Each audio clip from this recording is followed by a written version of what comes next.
Good afternoon, everyone. We felt it was really important to kind of go over what's been going on with the asylum seekers and what the city's doing, and the part that how the city's been really making sure that people are taken care of, making sure people are not on the street. So I'll give you a perfect example of last night. There was 198 asylum seekers placed in hotels. Those that weren't able to access anybody downtown, any shelter downtown. Last night we provided sheltering for 333 asylum seekers, and right now we're still doing it with hotel rooms. So even though we do have Moorhead, and Moorhead has a large capacity, we want to look and make sure it's more efficient for us. If the numbers do continue to escalate, then we would look at activating Moorhead. Moorhead can be activated anywhere at about a 48-hour time period. We've seen an increase, really in the last couple of days, the numbers have decreased a little bit, but we did see an increase right after Thanksgiving, and as we saw, the train started running into waters, and that created a little bit of a spike for us. The numbers did go up after Thanksgiving to over 1,000 a day, but we were still able to make sure that nobody was on the street that didn't want to be on the street. And that's something that's really important, that we go out there, and as the temperatures start going down, we do have the rolling teams and the teams that continue to go out and offer sheltering for people. We have right now, CDP has 3,100 people in their custody, and that number will continue to go down as our numbers continue to go down also here within the city. Most of them are single males from Venezuela, and that's over 50% of them. That 50% is unsponsored. Of course, the definition of unsponsored is people that come in and they have no sponsor, they have no funding, and they have nowhere except that they want to go into the United States. We know that roughly about 1% of all the asylum seekers that come into the El Paso area stay within the El Paso area. The rest want to go to different parts of the United States. And our job is to make sure that we help them out. We've been working really, really close with the Office of Emergency Management for the state of Texas. And they've actually helped us supply transportation for these asylum seekers that are going to different destinations. No one will go to any destination that they do not want to go to. We do ask them, and we do have them fill out a form that allows us and them to know where they're going. We do have a manifest that has who's on it, where they're going, and then we have an NGO at the other end or someone else at the other end to make sure they receive the bus. It's actually worked really well, and we've not had any buses that have not gone to a destination they didn't want to go to, or a destination that was requested, and that's been very important. I'm going to turn it over to Chief D'Agostino, and of course we have Chief Rodriguez here. And like I said, we've been working really close with the state. The governor's office of the Office of Emergency Management has been very supportive of El Paso, and they've provided transportation. And we did have guidelines, and the guidelines were, of course, that the buses did go to destination of where people wanted to go and nowhere else, and they've actually kept their word on that, and they've gone to that destination. One thing that's, again, important, that this has all been and continues to be funded by the federal government. We do continue to have funding from them, and we do have funding through the end of the year, and our funding was to expire at the end of the year. They've extended it through the end of April, but we've done an incredible job, and I think that I really owe that a lot to Chief D'Agostino and Chief Rodriguez, how they've been able to manage the dollars from the federal government and make sure we don't waste the money, that we have 100 team members from the city that actually at any point can be deployed to help, and we do have some of our team members inside some of those NGOs to help them to be able to work and do the things that are needed, and then we reimburse the city at the rate they're at, instead of having a contract that's for a year or a contract that continues to be paid while not needed. So we've really been incredibly great stewards of the money, and the federal government's has trusted us to give us that money to be able to work and do it the best way possible. And we've not run out of money because of the great job, again, that Chief Agostino, Chief Rodriguez have done. City Manager Kerry Weston has been a big part of what we're doing today and continue to do today. Buying Moorhead was really an incredible thing that we were able to do. We can open that up at any time and make sure that people don't sleep on the streets. People will always have the ability to be fed. And that's something important, because I've seen some reports where there's people on the streets. We do have roving teams, and we did, again, give 198 people rooms last night that required, as the temperatures drop, more people will not want to be on the streets, not be waiting for day work the next day and want to get off the streets. Chief? Yes, sir. Thank you, Mayor. So I'd like to highlight a couple of points that the Mayor was talking about, and first is Moorhead. And we talk about the flexibility and the ability to stand that up. The facility is still set up from the last time we utilized it, just a couple of months ago. We have all the cots in place. We have the kitchen fully stocked and loaded, so everything's ready to go. It's that transition point. When we talk about housing 198 persons last night, a lot of them is family units. It's multiple people per room. It's a lot more feasible, a lot more economical for the city to do that. It's a safer environment too. As we've talked about all along, the hotel process is just a better environment for people. It gives them the dignity of privacy, their own rooms, their own showers, their own restrooms, especially those single families with young children as well. It gives them that ability to stay there. Moorhead being ready to flip open. We wait until, we're monitoring those numbers, we're looking at what we're seeing. While we saw an increase last week and it was getting close to, okay, what do we need to do next? That increase tapered off over the last 3 days. And what I'm talking about, that decrease is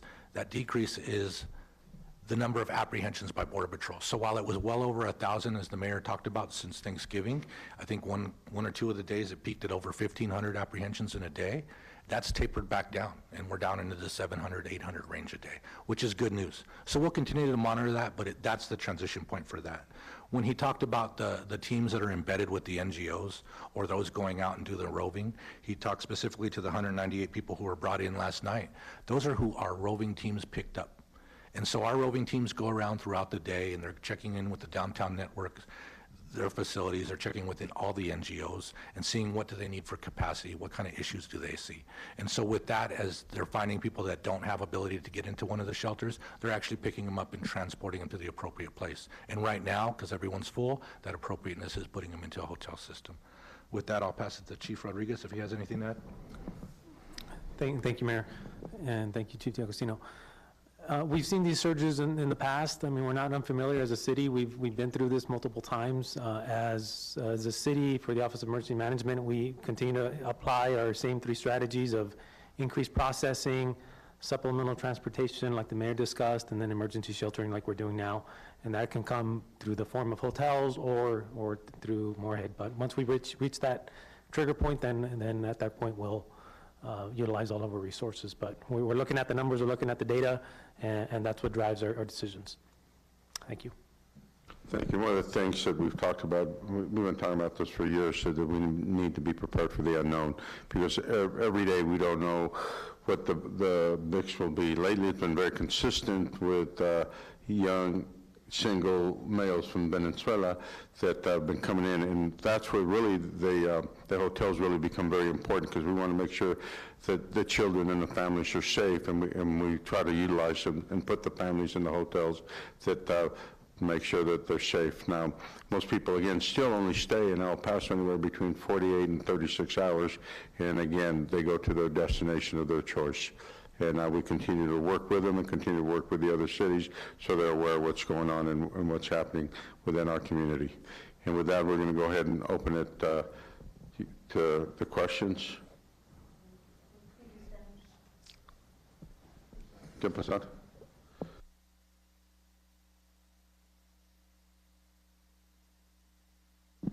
Sí. Muy buenas tardes a nombre de la ciudad y del jefe Rodríguez, el jefe de Agostino. Estábamos comunicando que se sigue trabajando en operaciones de migrantes. Empezamos a ver un incremento poco después del Día de Gracias el mes pasado, y se empezaron a ver un promedio de 1,000 personas al día siendo arrestadas por CBP, detenidas. y en algunos momentos picos se llegó a los 1,500. En estos momentos estamos ya bajando de nuevo a los 700 en promedio y, por ejemplo, anoche, el día de ayer, tuvimos 198 personas que fueron asistidas por los equipos que tenemos de la oficina de emergencias.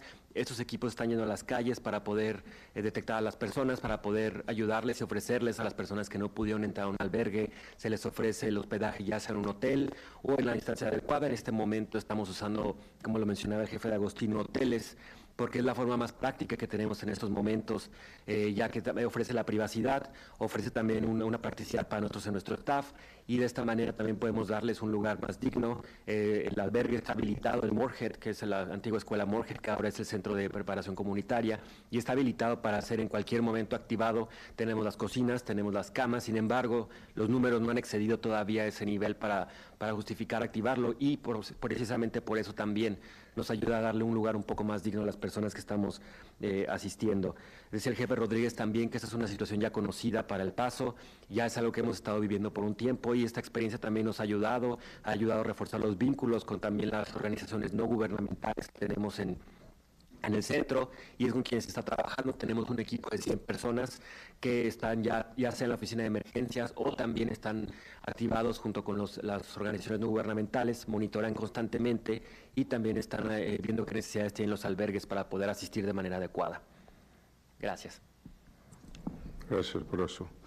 And one of the things I think is important, I've been talking a lot with the head of the CBP, not only in El Paso, but all the way up to Washington, and talking to them, they tell us that our region in El Paso is the only region that has not seen street releases.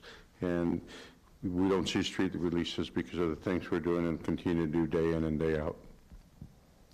Any questions? Yeah.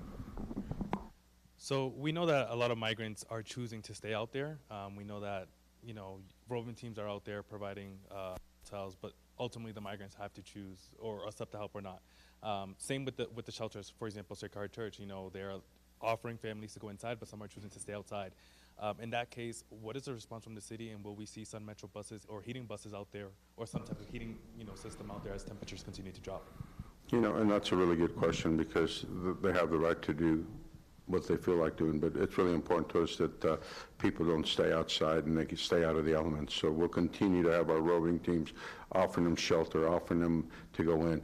If the temperatures get to the point where we need to look at warming centers, we need to look at that, because, one of the thing is, you see the city, this is a city that really cares, and we'll make sure that we provide safety. Next question. How much has the city of El Paso gotten from the federal government for the migrant crisis in total?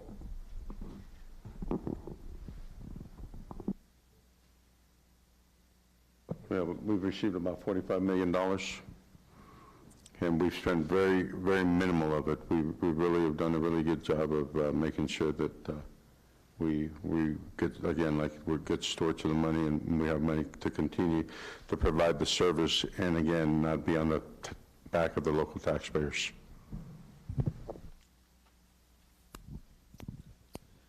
Mayor, so when you mentioned that, Moorhead could be standing up in about 48 hours, and you guys are looking at certain numbers, what is that threshold when you guys are looking at opening up Moorhead? Remember, it's already set up. When we did it, we turned the lights off. What we talk about setting up is to make sure we have the proper manpower, and we have the food and everything we need in there. So it's currently ready to go, but we have a contract and agreement that will be opened within a 48-hour period. So I guess my question should be is if we're seeing, daily apprehensions 1,500, or what is that number looking like? Well, we balance it. So what you have to do is balance what's more efficient and cost efficient and what's the safety. Right now, we feel that going into hotels and having hotel rooms is more efficient, and it costs us less money than it would to do a full-blown operation at Moorhead School today. But we're prepared that if the numbers got to last year's numbers, which was huge numbers, then we're prepared to open up again within a 48-hour period. I have kind of a two-pronged question. First, just to follow up on the shelter, who would staff Moorhead? And then on the funding, Chief Rodriguez, could you give us a breakdown on how much money we've received? And I think you mentioned that, or somebody mentioned that you had also been extended. Can you expand on that a little bit and how much more money that is? Well, when we received the money was only till the end of the year, and the money had to be spent to the end of the year.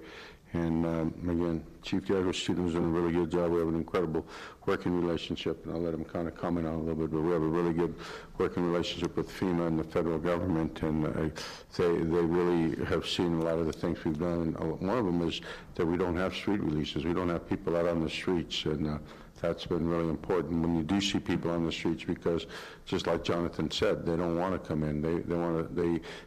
They elect to stay out because they want to do the day work, or they have family inside the church and they want to sleep out there.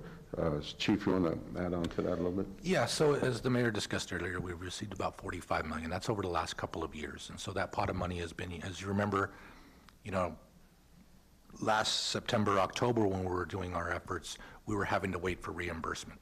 And so it transitioned since then. So counting what we had that reimbursement that last year plus this year, it's about $45 million.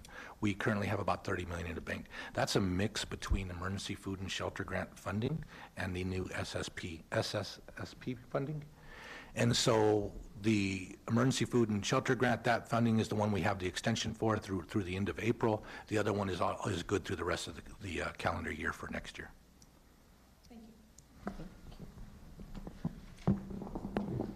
So just for clarification on that question, so the money that you've received, the 45 million, it was to be for the end of this year. Now it's extended. Am I understanding that correctly? And second, do you expect to get more, or is it just that's your deadline for spending what you already have? Last time money was the federal government had money. Really, the county and other areas ended up getting additional funding. We did not, because again, we have money and we continue to have money, and we continue to use the money in the manner where we're being good stewards again of the money from the federal government. Go ahead, Chief. If I could add, the mayor has done an excellent job, an amazing job at coordinating with our Washington partners. And so with that, the funding has been, it's not rather a request at this point in time. They see what we're doing. They know what we're doing. We've been very efficient with our funding, and so we have been getting that assistance. So it's not a worry about that. With it being two pots of funding that's there, the emergency food and shelter grant's going away. The SSSP is the replacement. That's an ongoing funding, so you'll request for those on an annual basis. So what we do is we track what we're spending, what it costs for hotel operations, what it costs when we have to stand up Moorhead, and we'll put those balances into our future requests. We just got funding for that one already, so that I don't remember when the cycle comes up for the next round of funding, but at this point in time we have just over 30 million in reserves, so we're sitting up. Yes, hi, gentlemen, again. I wanted to ask about Senate Bill 4. The governor is expected to sign that into law any day now and would go into effect in March. So I'm wondering, one, do you anticipate that that would create a large influx of migrants in to try to come here before that goes into effect? And two, has there been any direction given to El Paso Police Department regarding how the city would respond or react to that law? Would it be enforced? I think it's really important to know that the local police department does not enforce federal immigration laws. The El Paso Police Department's priority is safety and safety of the community, safety of the El Pasoans, and also safety of our asylum seekers, and they've done an incredibly great job of doing that. But they're not here to enforce federal law. I know, that's what I'm saying, but they're here only to make sure that the citizens of El Paso continue to be safe and our visitors continue to be safe, and we'll continue to do that.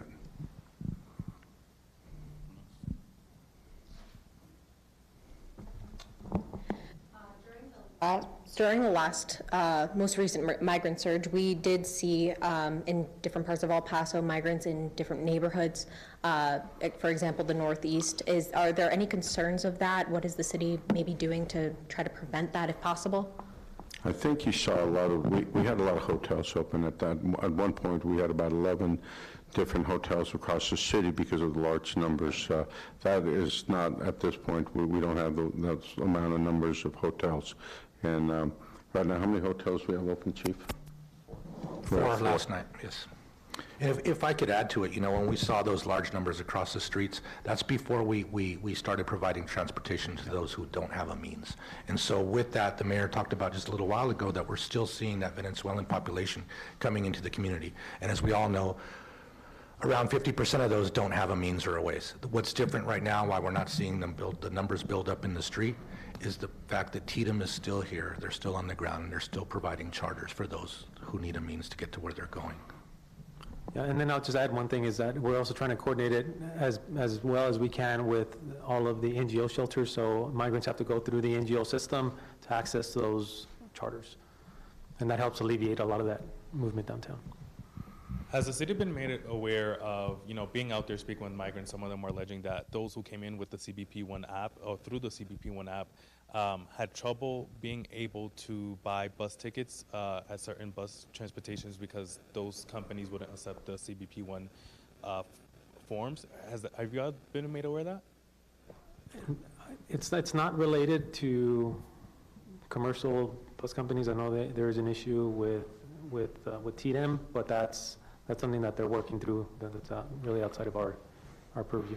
We've not heard anything about that on the commercial side. So Yeah, if they're going to nothing on the Greyhound commercial. or one of the commercial bus lines, we haven't heard any of those stories. Yeah. We have heard that coming from the TDM buses, but TDM's trying to work through that process right now. They weren't accepting that same documentation that a CBP one. And I think some of That's the a people you difference, see downtown El Paso are from the CBP One apps because they come in through the border and then they walk in and they come into downtown and then our rolling team will pick them up, give them shelter, and then we'll assist them to help them.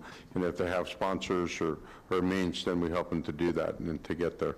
So we'll see a lot of, and I think we've seen quite a few of them that are downtown have come in through the ports of entries because they do have the CBP One app.